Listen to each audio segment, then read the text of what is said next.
So hello students, welcome to Patidar ji. मेरा नाम है एमडी पाटीदार और मैं एक फिज़िक्स टीचर हूँ। ओके, सो मैंने मेरी बैच स्टार्ट किए ने मुझे है ना तो लगभग 3 डेज़ हो गए और मैंने 3 क्लासेस अपलोड भी कर दी है। ओके, सो इसी को मैं आगे बढ़ाते हुए आज हम कुछ न्यूमेरिकल की प्रैक्टिस करने वाले हैं, है ना। मैंने पहले भी कुछ एक आध न्यूमेरिकल करवाए हैं और आज हम सिर्फ वही करने वाले जो अभी तक हमने सीखा है, हम उसके न्यूमेरिकल्स की प्रैक्टिस करने वाले हैं। Okay, so let's see.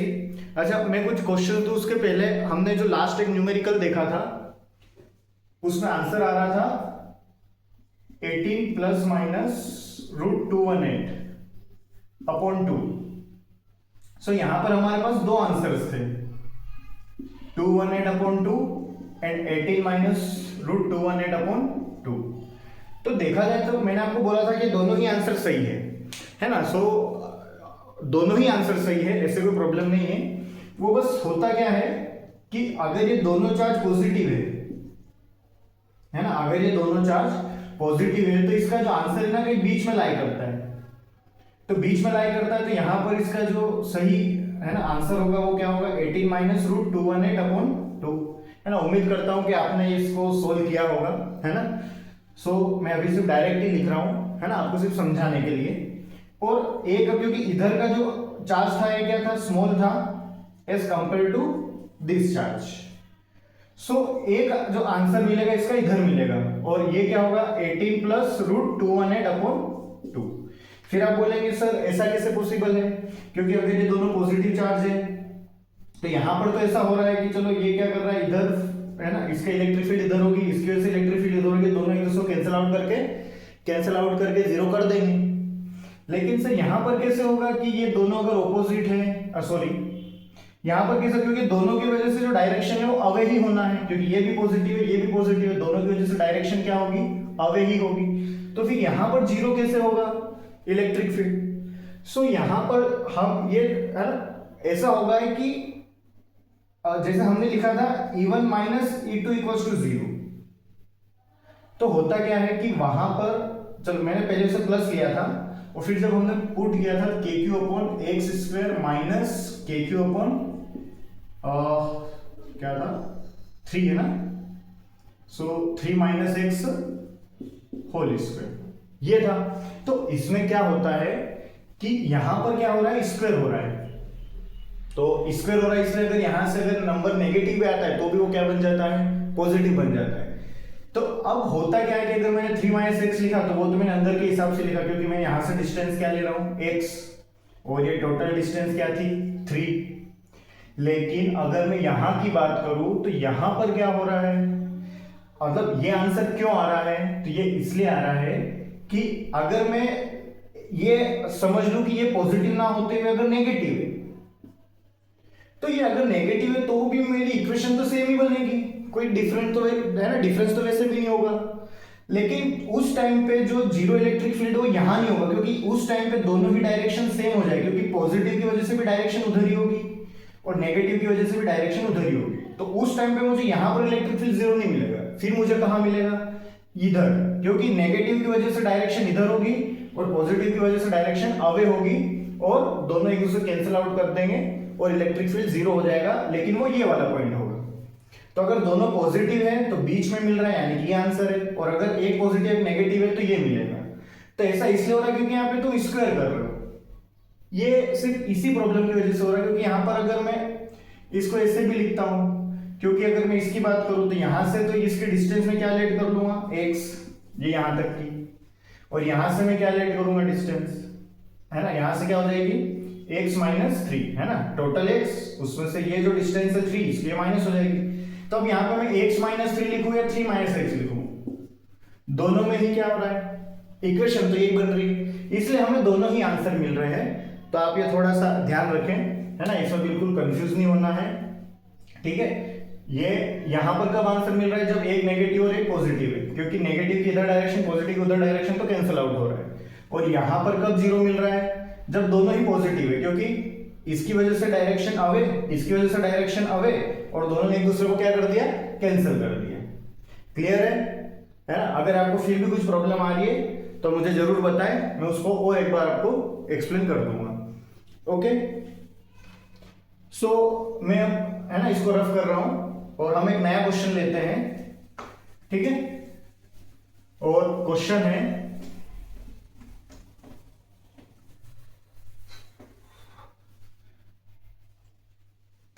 कि हमारे पास एक स्क्वायर है, ओके, स्क्वायर है और इसके हमारे यहां पर 3 वर्टाइसेस जो है स्क्वायर के, तीनों वर्टाइसेस पर मैं चार्ज रख रहा हूं +q, -q और +q, और एक जो लास्ट वर्टाइसेस बच रहा है यहां पर ये पॉइंट P है, इस पॉइंट P पर आपको इलेक्ट्रिक फील्ड फाइंड करना है। ये आपके पास क्वेश्चन है। सो आप वीडियो पॉज करके ये क्वेश्चन आप खुद से सोल्व कर सकते हो, है ना। मैं इसका जो भी प्रोसेस है वो भी स्टार्ट करता हूं।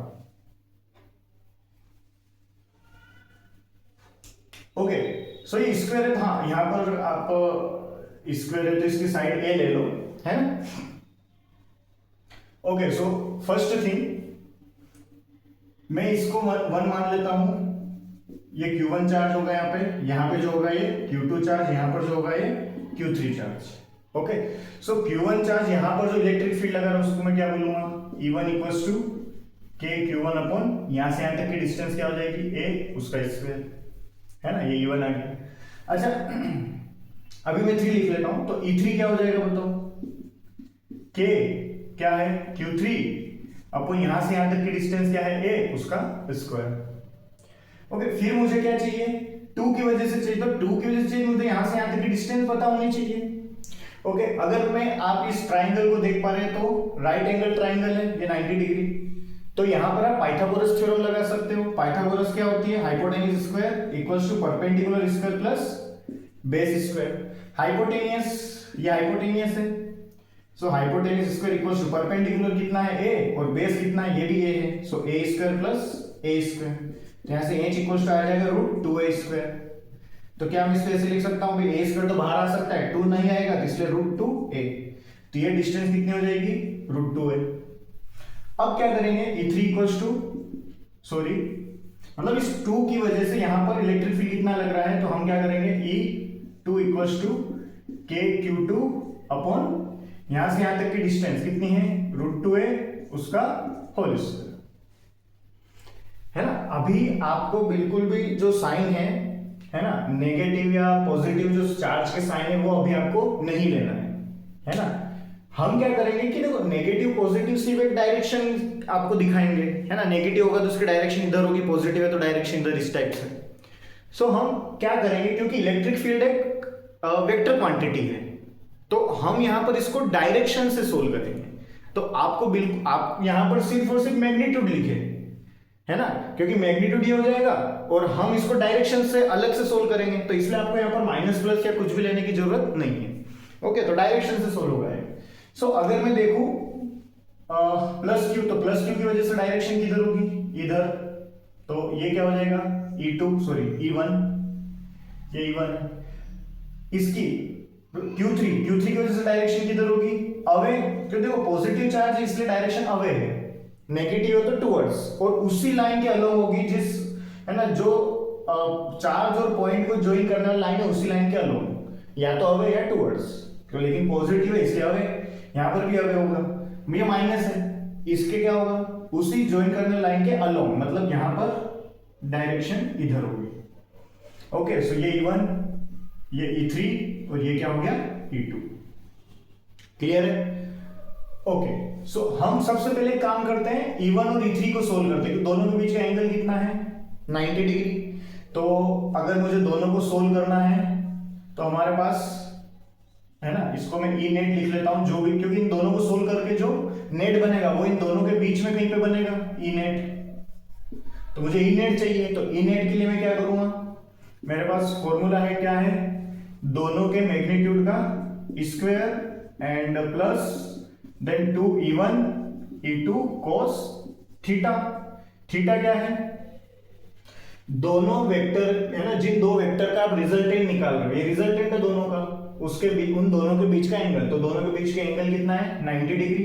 सो आप यहां पर क्या पुट करेंगे 90 डिग्री। तो और cos 90 डिग्री की वैल्यू आपको पता है, ओके, 0 होती है। तो यहां पर हम क्या लिखेंगे, E1 कितना है, के Q1 यहां पर गिवन है ना, Q1 कितना है Q, सो KQ/A², Q3 भी Q है, सो KQ/A², और ये भी Q, क्योंकि हमें नेगेटिव साइन नहीं लेना है अभी, है ना। सो KQ इसको सोल्व करें क्या हो जाएगा, 2A², क्लियर है। सो E1 क्या हो गया, KQ/A² प्लस E3 क्या हो गया, KQ/A² प्लस यहां पर क्या है, cos 90 की वैल्यू 0, इसलिए ये पूरा क्या हो गया 0, तो हमें इसको लिखने की जरूरत नहीं है। सो यहां पर E नेट आप देख पा रहे हो, ये हो रहा है √2KQ/A², सो √2KQ/A², ओके। सो ये E नेट आ गया है, ये इस डायरेक्शन में, ओके। अब क्या हो रहा है अगर आप देखोगे तो दोनों का मैग्नीट्यूड क्या था, सेम था, है ना, या फिर आप इसको डायरेक्शन से भी सोल्व कर सकते हो, ओके। ये तो चलो मैग्नीट्यूड आ गया, कोई दिक्कत ही नहीं है। मुझे क्या चाहिए, डायरेक्शन, है ना, थोड़ा सा कोशिश करना समझने की। मैं अगर इसका वेक्टर फॉर्म लिखूं, ये जो नेट है, इस नेट का मैं क्या लिखूं, वेक्टर फॉर्म, तो आई कैप और जे कैप 2 होगा। अगर मैं आई कैप की बात करूं तो ये वाली हमारी आई कैप है और ये वाली जे कैप है, तो आई कैप में जो मैग्नीट्यूड है वो क्या है, E1, और जे कैप में जो मैग्नीट्यूड है वो क्या है, E3। तो जो E1 है वो E1 कितना है, KQ/A², और E3 क्या है, KQ/A² प्लस का, है ना, क्योंकि ये पॉजिटिव डायरेक्शन, ये भी पॉजिटिव डायरेक्शन में। सो ये मैंने इसको वेक्टर फॉर्म लिख लिया नेट का। अब नेक्स्ट थिंग ये है कि ये अगर इसका वेक्टर फॉर्म है, तो अगर मैं यहां पर एंगल निकालूं तो एंगल कितना होगा, तो एंगल के लिए फॉर्मूला होता है, आपको पता होगा, tan θ = y/x। y क्या है, जो कोफिशिएंट है जे कैप का, और x क्या है, जो कोफिशिएंट है आई कैप का। तो यहां पर देखो जे कैप का कोफिशिएंट और आई कैप दोनों के कोफिशिएंट्स क्या है, सेम है, तो क्या ये कट के 1 आ जाएगा। तो tan θ में 1 किसकी वैल्यू होती है, tan में tan 45 डिग्री, सो tan से tan कट होकर थीटा क्या आ जाएगा, 45 डिग्री। तो ये वाला जो नेट आ रहा है, नेट ये जो एंगल ये कितना है, 45 डिग्री, क्लियर है, ओके। अच्छा, अब अगर ये वाला एंगल देखो, ये क्या ये भी 45 डिग्री होगा, क्योंकि ये स्क्वायर है, तो स्क्वायर में आपको पता है डायगोनल जो है वो हमेशा यहां से 45 डिग्री ही बना के आता है। तो क्या ये दोनों लाइन एक दूसरे की ऑपोजिट नहीं हो गई, जस्ट ऑपोजिट, तो इसका मतलब ये दोनों आपस में 180 डिग्री का एंगल बना रहे हैं, है ना। तो अब आप क्या कर सकते हो, क्योंकि ये इधर E नेट लग रहा है, एक E2 इधर लग रहा है, तो अब इन दोनों को सोल्व करोगे आप, है ना। सो मैं इसको भी रफ कर रहा हूं, थोड़ा इसको रफ कर देते हैं। कहां से करूं, E3 है, इससे थोड़ा एंगल वगैरह इसको रफ कर देता हूं, ठीक है।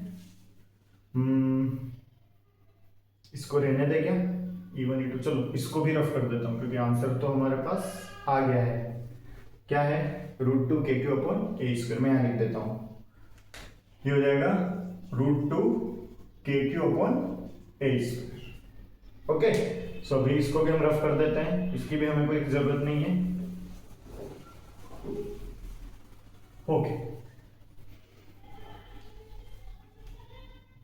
सो आप देखोगे यहां पर E नेट इधर है और हमारा E2 इधर है, ओके।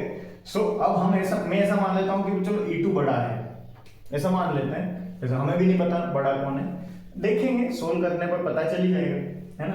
या फिर ऐसा करो, चलो E नेट को बड़ा मान लेते हैं, तो अब इन दोनों का जो रिजल्टेंट है वो कैसे निकलेगा, E नेट माइनस E2, जो फाइनल आंसर है वो।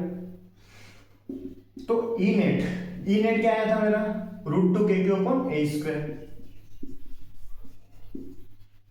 देखो मैं यहां पर माइनस को लगा रहा हूं, क्योंकि दोनों की डायरेक्शन क्या है, ऑपोजिट है, तो ऑपोजिट है मतलब एक इसको इधर खींच रहा है, एक इधर खींच रहा है, ऐसे खींच रहे हैं, तो यहां पे क्या होगा, ये इसको ऊपर की ओर फोर्स लगा रहा है, ये नीचे फोर्स लगा रहा है, ऐसे फोर्स लगा रहा है, तो क्या होगा कि भाई दोनों में से कोई भी एक डोमिनेट करेगा। मान लो ये ज्यादा ताकतवर रहा तो ये इधर खींच के ले जाएगा, लेकिन कितना, क्योंकि ये इधर भी तो खींच रहा है, तो इसमें से इसको माइनस कर दो, है ना, ऑपोजिट डायरेक्शन को इधर वाले में से माइनस कर दो, इतना ही खींच के मतलब ले जा पाएगा उसको, है ना।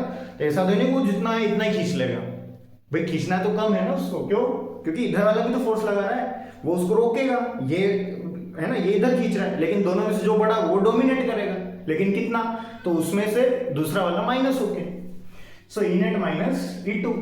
ओके, सो यहां पर अगर मैं देखूं जो हमारा रिजल्टेंट निकल रहा है ई, है ना, वो क्या होगा नेक्स्ट, सॉरी ई2 यहां पर कितना है, ये ई2 है के क्यू अपॉन 2h²।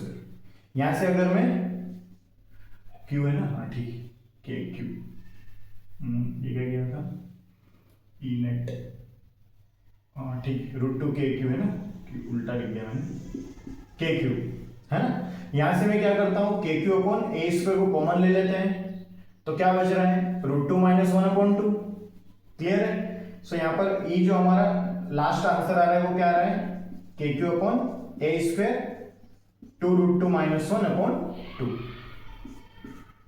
ये आंसर है।